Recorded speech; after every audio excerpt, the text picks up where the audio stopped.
अच्छा, जय माता दी, राम राम। कैसे हो आप सभी? बहुत बहुत स्वागत है एक नई वीडियो में। अच्छा, मेरे को आप लोग ना कमेंट करके ये बताना कि क्या एम्प्लॉयमेंट में नाम दर्ज करना जरूरी होता है ना। मुझे जहाँ तक लगता है जरूरी होता है, बाकी हम नहीं जाने आगे।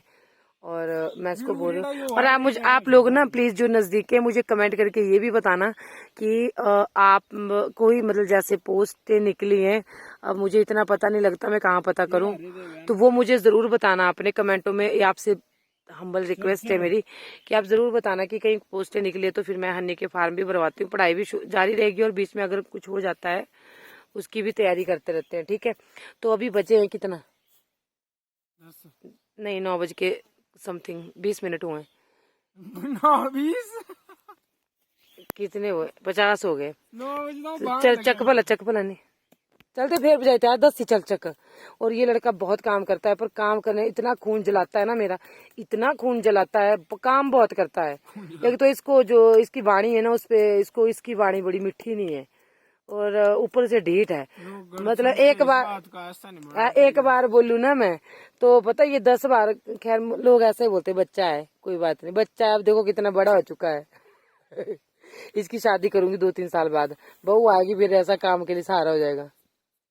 पर इसको लड़की कौन देगा जब ये नौकरी नहीं अगर करेगा? करेगा मेरा बच्चा पुलिस में जाएगा। इसकी माँ का एक सपना था पुलिस में जाने का। हाय इया होना थी लेटा था, चल चक्का दिखा। तो अब इसने पेपर दिए, आप लोग बता। और आज मैं आपको ना एक पुराने रास्ते से ले चलूंगी शादी के बाद, एकदम मतलब 1 महीना बाद, जब हमारे को यहाँ से, मैं क्या बताऊं आपको, वो भी एक बड़ी पेनफुल स्टोरी रही है उस टाइम की। यानी कि आज से कोई 18-19 साल पहले की बात है। मैं रास्ता दिखाऊंगी और वहां से मैं कितनी कितनी गड्डियां लेके जाती थी घास की। कहाँ चलेगा शरीर ना बोलो, किसी की बुराई मत करो, भाग्य था हमारा वो कर्म है। तू तो कल को और अब जा रहे फोन मिलते हैं नेक्स्ट शॉर्ट ब्लॉग में। अब ठीक है, चलो जी गाइज, 1 2 3 पार के ये गड्डिया पता पर की जब अगू आवे चले वे। तो ये मेरा थैलू है जो कि फोन रखने के काम आता है जी। मैं यहाँ से शॉर्टकट मारती हूँ और हन्ने आएगा नीचे से। ओ भाई कांटे इतने, कांडे मतलब कंडे, कंडे मतलब कंडे यूपी साइड बोलते हैं उपलों को, और हमारे बोलते हैं कांटों को कंडे। तो ये आ रहा है यहाँ से हनी। और अभी मैं वो रास्ता, बस ये पार से जो झाड़ियाँ गई ना, बहुत नीचे से आते थे हम लोग घास लेके। और पता है जब बेटी की शादी होती है ना तो उसको बड़ा शर्म रहती है, डर रहता है यार, मेरे माँ बाप को कोई कुछ बोले ना कि इनकी लड़की जो है काम नहीं करती। तो बेचारी ना, मैं अपनी बात कर रही हूँ, शायद सभी ऐसा ही करती होंगी जिनको इज्जत फैमिली की होती है कि ना मेरे माँ बाप को कोई ऐसा ना बोले कि इन्होंने अपनी बेटी के पास क्या सिखाया, या इसको काम नहीं आता, नहीं भी आता ना काम उसको भी वो करती हैं। तो ये वो रास्ता है, ये वो नाली है। अब तो यहाँ पे देखो इस साइड से अब कोई नहीं आता, अब यहाँ से आगे रास्ता रह चुका है। अदरवाइज यहाँ से आते थे नीचे, यहाँ पे भी उतारना घास। और ये जो नाल है ना, ये नाल आई ऊपर से हमारे घर से होते हुए आया है ना। तो ये पहले खेत होता था इनका, गांव वालों का, और नीचे ना सेब लगा रखे हैं। ये निर्मला दीदी होरी का खेत है, इन्होंने सेब लगा रखे हैं। तो यहाँ से चढ़ते थे ऊपर को। ओ भाई ये देखो अब रास्ता भी नहीं है, हन्नी भी यहीं से आएगा देखना। बोलता मम्मी कैसा रास्ता है। और यहाँ उतारती थी मैं गड्डी, इस पत्थर के ऊपर बैठती थी, यहाँ पे गड्डी अकेले, और कम से कम ऊपर कोई ऐसे गाने बंद कर दिया नहीं। ये देखो ये वो पत्थर है जहाँ पे मैं बैठती थी, 1 मिनट बैठ जाती हूँ। देखो देखो हनी बोलता है कैसा रास्ता, पोरो के चलिए हनी, हनी ये तो पोरो के चलूंगे। आजकल के बच्चे वैसा काम नहीं कर सकते, कोई भी है, किसी की भी बात है। अब तो हम भी नहीं ला सकते नीचे से, पर चलो अब तो हमारी तो उम्र भी हो गई है। तो ये वो पत्थर था जहाँ पे मैं बैठती थी, अकेले आना, कोई घर का साथ नहीं होता था मेंबर। क्योंकि पता है क्या था, अब मैं आपको बताती हूँ, थोड़ा सा बताती हूँ कि यहाँ से जाते हैं, फिर मैं अपनी तरफ करती हूँ, फ्रंट कैमरा से बात करती हूँ आप लोगों से।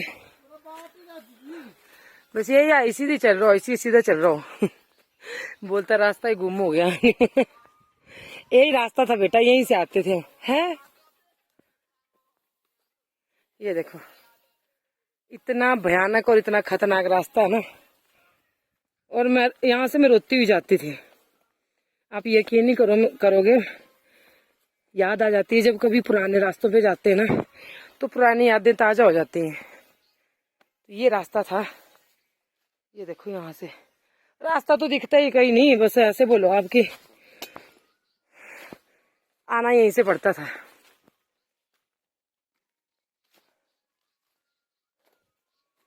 ये नाला, यहाँ पे पानी आता है ऊपर सारे गांवों से। ये देखो अब तो नहीं आया जाता। तो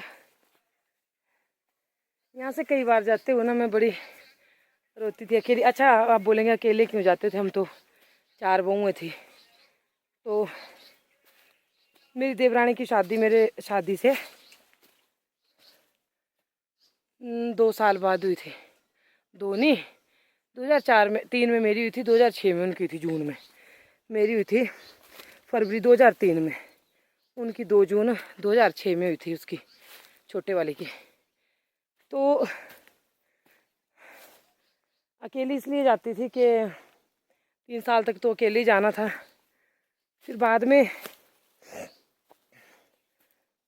में ऐसा हुआ कि मेरे देवर घर पे आ गए। वैसे वो जॉब करते पहले शिमला में, फिर घर में आ गए, वो दोबारा से लगे हैं फिर से। तो जैसे ऐसा होता था ना कि वो खेत के काम के लिए निकल जाते थे, है ना। वो भी लाती थी घास नीचे से, ऐसा नहीं है, पर वो जैसे खेतों का काम भी साथ साथ पड़ना, बहुत खेत होते थे और बैलों से पहले जोतते थे, तो वो दोनों चले जाते थे खेत में, है ना। अब एक बंदा बैल लेके जाएगा तो दूसरे की जरूरत भी पड़ती है खेतों में, उनको हटाने के लिए। कई बार वो इधर उधर चले जाते हैं, तो इस तरह से तो फिर घास को मेरी ड्यूटी लगती थी अकेले की। और भाई पूछो मत, भगवान से हमेशा बातें करती थी। और एक चीज़ मैं बताऊँ आपको, सच्ची बता रही हूँ, अच्छा लगता है मुझे बताना। अब का मुझे पता नहीं है अब अब कैसी सास होती हैं, कैसी बहू हैं। अब मेरा मैं बनूंगी सास तब लगेगा पता कि कैसी बहू है। उस टाइम दया दुया बहुत कम होती थी। हमारे सास हमारे को एक ही बात बोलती थी कि जिस तरह मैंने कमाया है, जो मैंने कमाया वो आप लोगों को भी करना पड़ेगा, उस तरह से तुझे भी करना पड़ेगा। और मेरी सबसे बड़ी प्रॉब्लम ये थी, दीदियाँ तो शिमला में रहती थी दोनों। जो कमलेश दीदी थी वो बाद में गई थी, जब मेरा हन्नी जो है 12-13 दिन का था तब चली गई थी शायद, हाँ। फिर छुट्टियाँ थी, फिर बीच में आते, फिर वो फिर चले गए थे। पहले कमलेश दीदी घर में ही रहती थी। अब भाई उनके हस्बैंड जॉब में थे तो उनका तो जाना बनता ही था। मधु रानी का तो कोई था नहीं कहीं जॉब में, तो उसको रोटी खानी है तो फिर काम करना पड़ेगा। 2 साल बाद बच्चे हनी हो गया। हनी को सुला के मैंने कभी बच्चों को किसी के पास मैं तो रखा था मैंने, पर घर में मैं और मेरी सास होते थे तो बोलते थे कि मेरे से नहीं रखे जाते बच्चे, ये शरारत करते, मैं इतना इनके साथ नहीं ये कर सकती कि इनको रखूं, इनका शूशू पोटी जो भी है साफ़ करूं, वो नहीं करते थे। तो किसी का भी नहीं किया चारों में से। बहुत लंबी स्टोरी है यार, क्या सुनाऊं क्या ना सुनाऊं, लेकिन बस इतना है कि जब आती थी इन रास्तों से ना तो बहुत रोती थी। क्योंकि पता क्या है, मैं अपनी किस्मत को बहुत कोसती थी कि घर में भी मेरे को वही चीज़ थी, मायके में भी कोई नहीं था करने वाला। अम्मा बीमार रहती थी, पिताजी गाड़ी के ऊपर रहते थे, भाई मेरा कुछ करता नहीं था। ओपनली बोल रही हूँ, अपने भाई के लिए बोल रही हूँ, प्यारा है मुझे बहुत ज़्यादा। पर अंजे, अरे कितना का गया हूँ, इतना क्या आंटी सो कोई आऊँ तो। ओए हट। तो ऐसी ऐसी बात थी, बस इतनी सी कहानी। कहानी तो बहुत लंबी होती है, मैं उसको बड़ा कट कट करके सुनाती हूँ क्योंकि मैं किसी को बोलना नहीं चाहती। कभी कभी हो जाता है कि अच्छा, मैंने घर आके पानी पिलाया पशुओं को। मैंने ये गाय देनी है, मैंने कहा इससे बहुत ज़रूरी बात शेयर कर रही हूँ, ये वाली गाय मैंने देनी है। अगर कोई होगा लेने वाला तो मुझे कमेंट करके ज़रूर बताएं। और मैं इसके प्राइस भी आपको बता देती हूँ कि दूध भी बता देती हूँ। और कोई होगा नहीं, अभी नहीं बताऊँगी, वो आपको मेरे को मेल करना पड़ेगा। मेल आईडी मेरे डिस्क्रिप्शन बॉक्स में है, तो वहाँ पे या फिर कमेंट में बता दीजिएगा। और इसकी जो भी डिटेल है वो आपको बता दूँगी। और अपना जो मेल आईडी होती है हमारी डिस्क्रिप्शन बॉक्स में, या मैं बता देती हूँ कि हिमाचली ब्लॉगर मधु ठाकुर gmail.com, तो उस पर जो आप कर सकते हैं। और बहुत अच्छी गाय है। अब देखो अन्नी के पापा कब तक रिकवर कर पाते हैं, तो फिर अब मेरे को बहुत दिक्कत हो गई है। अब छोटी सी लूँगी गाय, पर छोटी सी लूँगी। अब इसको हम दे देंगे। और ये रहा इसका बच्चा, और ये अभी 15-16-17 दिन की सुई हुई है, अभी दूध बनाएगी ये। इतनी गारंटी है कि 18-19 प्लस जाएगी।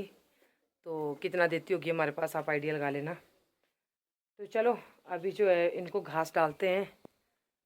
देखो पता है घास पूरा नहीं होता है इनके लिए अभी ना मेरे से, तब मेरे को दिक्कत हो जाती है। तो ये देखो ये 2 गाय हमारे पास है।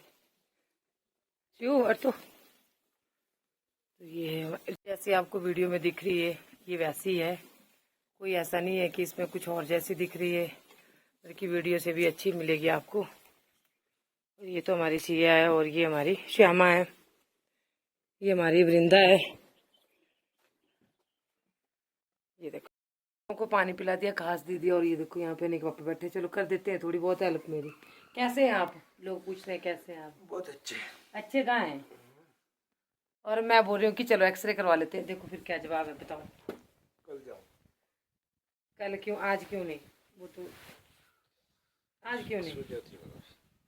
आई नहीं उतर रहा। ये देखो अभी इन्होंने वो छुड़ाया ना जो दवाई, बहुत सोजिश है इस वाली टांग में, बहुत सोजिश है। पैर चक्करा, और देखो पैर में कितनी सोजिश है। ये देखो अभी छुड़ाई ना वो दवाई, वो धो के ना इसके ऊपर फिर लगाना। ये देखो ये भी देखो, और ये देखो कितना मोटा है। तो ये फोड़ा है इनका बड़ी बुरी तरह से पत्थर के ऊपर, और ये पैर भी टेढ़ा हो गया था। तो बताओ आप, फिर मैं गाय का कैसे करूँगी? तो मैंने गाय के लिए आपको बोला, अगर किसी को चाहिए होगा तो बताना जरूर। ये देखो अभी इन्होंने वो छुड़ाया ना जो दवाई, बहुत सोजिश है इस वाली टांग में, बहुत सोजिश है। पैर चक्करा, और देखो पैर में कितनी सोजिश है। ये देखो अभी छुड़ाई ना वो दवाई, वो धो के ना इसके ऊपर फिर लगाना। ये देखो ये भी देखो, और ये देखो कितना मोटा है। तो ये फोड़ा है इनका बड़ी बुरी तरह से पत्थर के ऊपर, और ये पैर भी टेढ़ा हो गया था। तो बताओ आप, फिर मैं गाय का कैसे करूँगी? तो मैंने गाय के लिए आपको बोला, अगर किसी को चाहिए होगा तो बताना जरूर।